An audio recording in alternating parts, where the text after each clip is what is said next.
2010ஆம் ஆண்டு. அப்போது திமுக ஆளுங்கட்சி, அம்மா அவர்கள் எதிர்க்கட்சி. அந்த காலகட்டத்தில் ஒரு பெரிய மிரட்டல் விடுத்து அம்மா அவர்களுக்கு எதிராக மதுரை மாவட்டத்தில் பல இடங்களில் போஸ்டர் ஒட்டியிருந்தார்கள். அந்த போஸ்டரில் அம்மா அவர்கள் மதுரைக்கு வந்தால் திரும்பி செல்ல மாட்டார், மதுரைக்கு அம்மா அவர்கள் வரக்கூடாது என்று மதுரை மாவட்டத்தில் பல இடங்களில் போஸ்டர்களை ஒட்டி பெரிய மிரட்டல் எல்லாம் கொடுத்தார்கள்.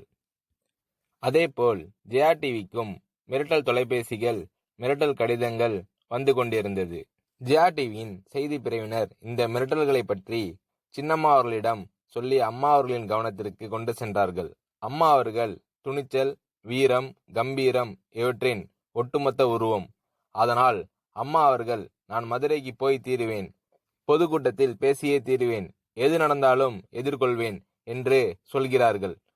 ஒரு கட்டத்தில் ஜெயா டிவிக்கு மிரட்டல் எப்படி வர தொடங்கியது என்றால், ஜெயா டிவியின் அலுவலகத்தை வெடிகுண்டு வைத்து தகர்ப்போம், அம்மா அவர்கள் மதுரைக்கு வந்தால் ஜெயா டிவியை ஒழிப்போம், இப்படி நிறைய மிரட்டல்கள் தொலைபேசி வாயிலாகவும் கடிதத்தின் வாயிலாகவும் வர தொடங்கியிருந்தது. இதுவும் அம்மா அவர்களுக்கு சின்னம்மா அவர்களின் வாயிலாக தெரிவிக்கப்பட்டது.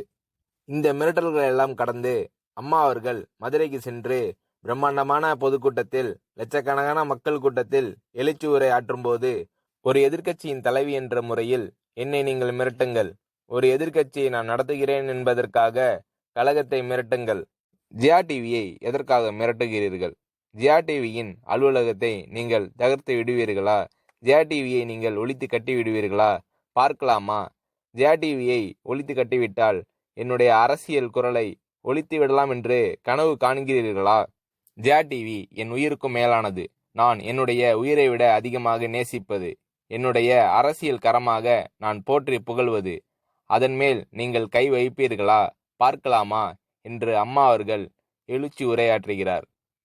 எந்த மண்ணிலிருந்து அம்மா அவர்களுக்கும் ஜெயா டிவிக்கும் மிரட்டல் வந்ததோ அதே மண்ணில் நின்று கொண்டு கம்பீரமாக கர்ஜித்தார்கள் அம்மா அவர்கள். இப்படியெல்லாம் அம்மா அவர்களின் அன்புக்கும் மரியாதைக்கும் பாத்திரமாக ஜெயா டிவி இருந்தது.